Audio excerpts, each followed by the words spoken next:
सगळ्यांनी थोडं संयमानं शांततेनं घ्या. तुम्हाला माझी ही शेवटची विनंती आहे की सगळ्यांनी शांत राहा. तुम्हाला ऐकायचं नसेल तर मग तुम्ही आमचे कार्यकर्ते आंदोलक आहेत का नाहीत असं म्हणावं लागन.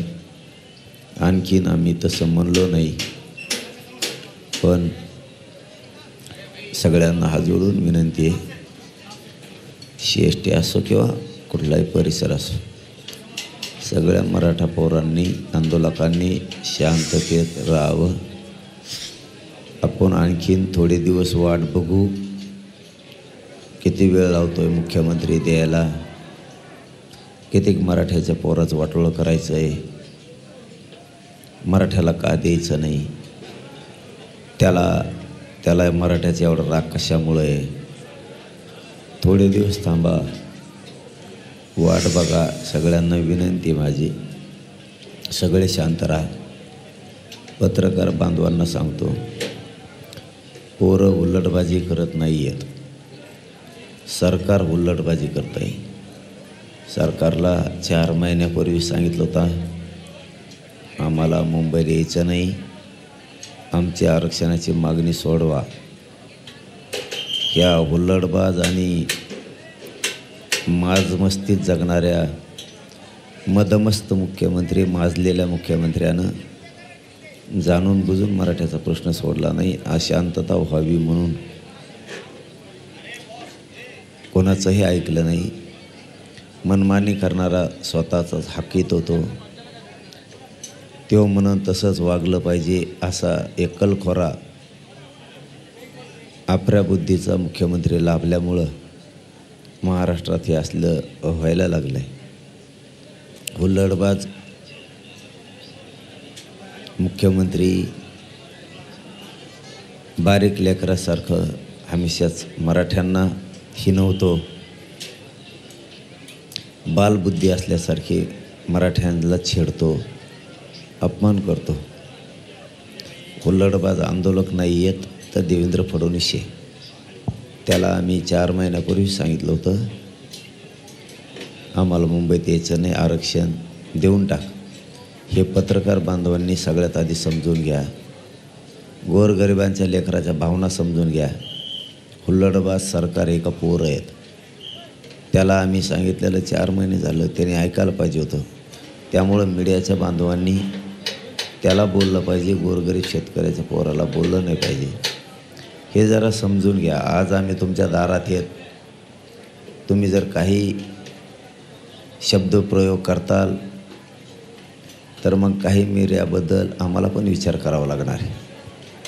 नाविलाज आहे आमचासुद्धा. मग तुमचा नाविलाज असेल तर मग आमचाही नाविलाज आहे. कारण राज्यातले आम्हीसुद्धा 7 कोटी लोक तुमचं चॅनल बघतो आणि काही नाही करून तुम्ही सरकारचं ऐकून जर आमच्यावर काही खोट्या नाट्या आरोप पसरवणार असले, आम्हालाही त्याच्यावरती काही चॅनलबद्दल विचार करावा लागणार आहे. मग आणि आम्ही जर एकदा पक्का विचार केला तर मग मराठीही आणि आमच्या ऐकण्यातले बाकीचे बांधव असे मिळून असंही 8-9 कोटी लोकांनी आम्ही जर ठरवलं तर आम्हीसुद्धा काही चॅनलबद्दल निर्णय घेऊ शकतो. हे पण खोटं नाही आहे. कारण तुमचा 2-4 दिवसापासून काही चॅनलचं आम्ही बघतो, जाणून बुजून तुम्ही काही ना काहीतरी कांगडं घोंगडं आमच्याकडं आणताय. आम्ही एवढे येडे नाही आहेत.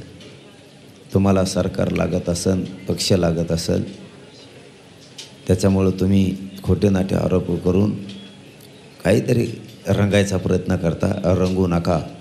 तुम्ही रंगायला जाता आणि सरकारच्या नेत्याचं ऐकून इकडं जर मराठ्यांनी आणि मराठ्याच्या महाराष्ट्रातल्या 9 ते 10 कोटी मित्रांनी जर ठरवलं तर मित्राच्या नादात सगळा देवारा होऊ शकतो.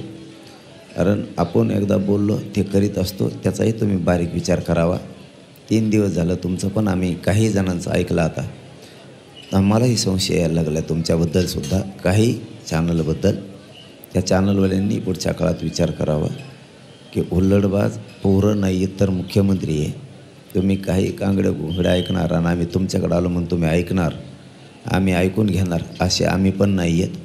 काही चॅनलने नाही बातम्या दाखवल्या तरी आम्हाला काही हरकत नाही त्याची, काही अडचण नाही. आम्ही आमचे सोशल मीडिया सुरू करू. पण तुमचे कसलेही आरोप सरकारचे ऐकून तुम्ही जर आमच्यावर करणार असलात तर आम्ही ऐकून घ्यायला तयार नाही. मग आम्हालाही तुम्हाला बॅन लावायचा का काय ते आम्ही आमचं ठरवू काय करायचं आहे ते. मग कारण आम्हालाही तेवढा अधिकार आहे, आम्हाला पण तेवढा अधिकार आहे. एखादे काही चॅनल जर आम्ही सांगितलं याला रिपोर्ट मारा, आजपासून हे बघायचंच नाही, तर महाराष्ट्रातले किमान आमच्या म्हणण्यावरती 9 कोटी लोक बघणार नाहीत ही आम्हाला पक्की खात्री आहे.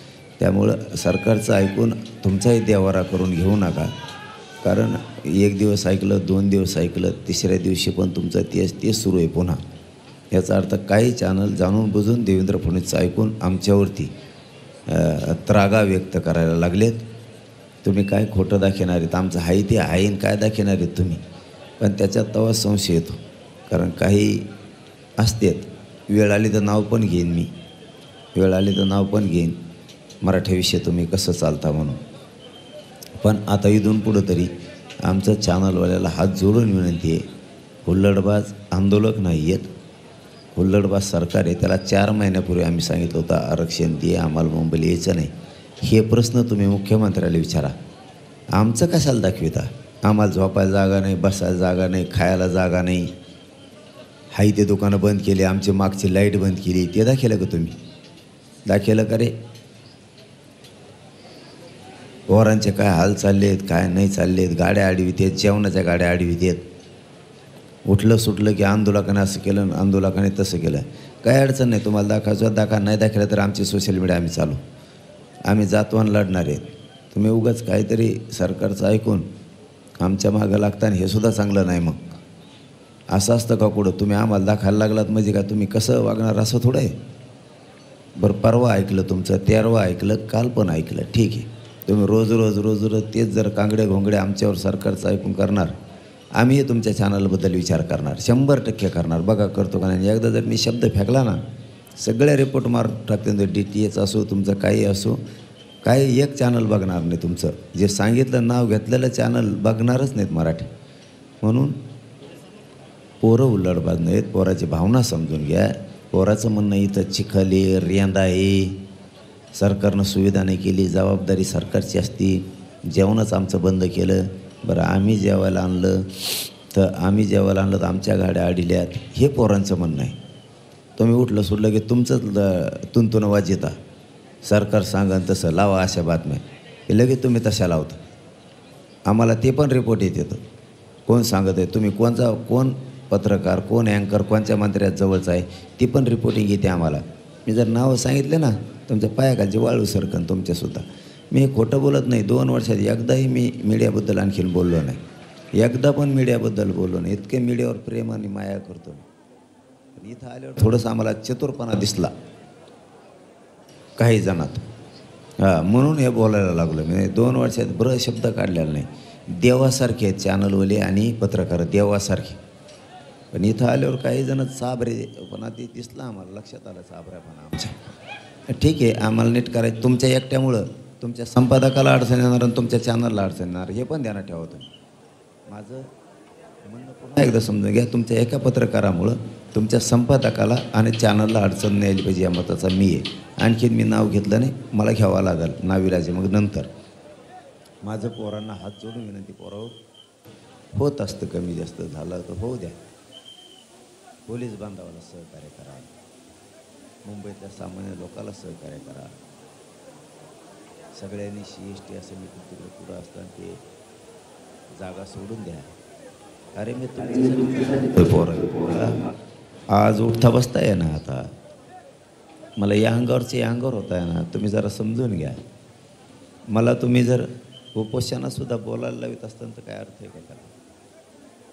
मला इतक्या कडक उपोषणात तुम्हाला मी निरोप द्यावा, इथं अडू नका, तिथं अडू नका, शांत राहा, ही माया तुम्ही अपेक्षासुद्धा नाही ठेवली पाहिजे माया. पोरावर मला दम लागतो बोलताना. आज 4था दिवस आहे, पहिले 2 दिवस म्हणजे एकूण 6 दिवस. मला तुम्ही आता बोलायसुद्धा लावायला नाही पाहिजे. मी आता तुम्हाला म्हणायला पाहिजे का इकडं उभा राहू नका, तिकडं उभा राहू. तुम्ही मनानेच रस्त्यावर उभं नाही राहिलं पाहिजे, तुम्ही गाड्याने अडील्या पाहिजे. मनानेच मला बोलायला त्रास होईल, पोटात आग व्हायली माया, मला आणखीन त्रास होऊ नये. माझं तोंड आता चिटकायला लागलं आहे, पाणी माझ्या तोंडाला सारखा पाणी यायला लागलं आहे, मला सारखं सारखं थुकायला लागतं, इतकं पाणी यायला लागलं आहे. शरीरातलं पाणी माझ्या बाहेर निघायला लागलं आहे तोंडातून आता. म्हणून माझ्या सगळ्या मराठा बांधवांना, आंदोलकांना माझी विनंती आहे, तुम्ही कोणीही अडवणी करू नका. CST असन काय असन, ग्राउंडवर येऊन बसा, गाड्या ग्राउंडवर लावा आणि शांत राहा, ही माझी तुम्हाला नम्रपणानं विनंती आहे सगळ्या.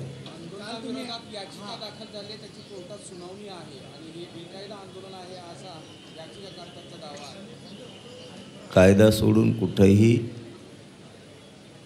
आम्ही काही केलेलं नाही. 4-5 हजार लोक म्हणतात, 2-1 हजार लोक घेऊन इथे येत आम्ही. मग हे जर बेकायदा आहे तर याचिकाकर्त्याला कळत नाही का? निवेदन दिलेलं आम्ही 4 महिने झालं सरकारला, मग त्याला तो दखल घेत नाही निवेदनाची. मग सरकारला बेकायदा का म्हणत नाही तो याचिकाकर्ता? सरकार बेकायदा आहे म्हणून. मुख्यमंत्र्याला फोन करून सांगितलं मुंबईला आम्हाला यायचं नाही 4 महिन्यापूर्वी. याचिकाकर्ता का म्हणत नाही? बोगस सरकार आहे, बोगस मुख्यमंत्री आहे. 4 महिने झालं सांगितलेलं फोन करून, तरी पण यांनी मुद्दाम शांतता अशांतता मुंबईची राज्याची बिघडली का म्हणत नाही? आम्ही सगळ्या संध्या सगळा वेळ 2 वर्ष सरकारला दिला आहे. त्यामुळं मी देवेंद्र फडणवीसने मला इथं गोळ्या जरी घातल्या तरी मी उठत नाही. आणखीन तुमच्या हातातली वेळ गेलेली नाही. महाराष्ट्र मुंबईकडं निघणार आहे हे लक्षात ठेवा, पण त्याला काही आणखीन दिवस बाकी आहेत. त्याच्या आत मागण्याची अंमलबजावणी करा. ते जर आले मग मात्र मुंबईत कुठंच उभा राहायला नाही जागा राहणार. कुठंच म्हणतो मी, उभा राहायला गाड्या लावायचं तर सोडून द्या, उभा राहायला जागा राहणार नाही. कारण ती येणाऱ्याची संख्या किमान 5.5 कोटीपेक्षा जास्त असणार आहे. म्हणून माझी विनंती आहे, आणखीन तुमच्या हातातली वेळ गेली नाही. तुम्ही असंच गाफील राहिलात, याच्या मागं कोणी नाही. आता आमचं काही होत नाही, आम्ही याला आरक्षण देत नाही. आमची सत्ता आली, जेव्हा मराठी इकडं आले तेव्हा तुम्ही पळायला लागले. प्रत्येक वेळेस तुमचं गणित, तुम्ही बांधलेला अंदाज चुकतोय.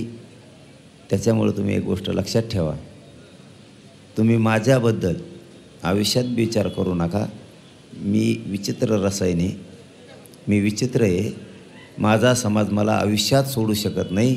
पक्षाला लात मारू शकतो माझ्यासाठी मराठा समाज, माझ्यासाठी पक्षाला लात मारू शकतो माझा मराठा समाज. एवढा माझ्यावरती प्रेम करतो आहे माझा समाज, आणि मीही माझ्या समाजावरती तेवढं प्रेम करतो आहे. तुमच्या एका चुकीमुळं देशाला डाग लागू शकतो. फडणवीस साहेब, तुमच्या एका चुकीमुळं, तुमच्या आडमुठ्यापणामुळं, तुमच्या बालिश बुद्धीमुळं, तुमच्या आडमुठ्या बुद्धीमुळं, तुमच्या द्वेषानं भरलेल्या बुद्धीमुळं, मराठ्यांविषयी तुम्हाला आकाश आणि द्वेष असल्यामुळं, या बुद्धीपायी तुमच्या अशा संकुचित बुद्धीपायी देशाला डाग लागू शकतो. मोदी साहेबाला डाग लागू शकतो, अमित शाह साहेबाला डाग लागू शकतो. तो लागू देऊ नका. पुढचा काळ अवघड राहील. हैदराबाद गॅजेट लावण्याची सरकारची तयारी सुरू झाली तर आनंदाची गोष्ट आहे. आम्ही त्यांचं कौतुक करू, पण मला 17 संस्थान पण पाहिजे. आपण बोलू नये, आपण अर्धवट काय नसतं आपलं. 17 संस्थांचं गॅजेटियर पाहिजे. पश्चिम महाराष्ट्र माझा पुरा बसतो, मराठवाडा पण आहे. मला 17 संस्थान पण पाहिजे. केसेस पण पूर्ण मागं पाहिजेत सरसकट. मला बलिदान गेलेल्या कुटुंबाची नोकरी आणि आर्थिक निधी पण पाहिजे. मी एकही गोष्ट त्यातली सोडणार नाही आहे. म्हणून सरकारने त्याच्यावर बारकाईने लक्ष ठेवावं. मराठा आणि कुणबी एक आहे, तो पण मला JR पाहिजे, तो पण मला JR पाहिजे. मला सगळे सोयऱ्यांची अधिसूचनेचं काय झालं हे सुद्धा पाहिजे.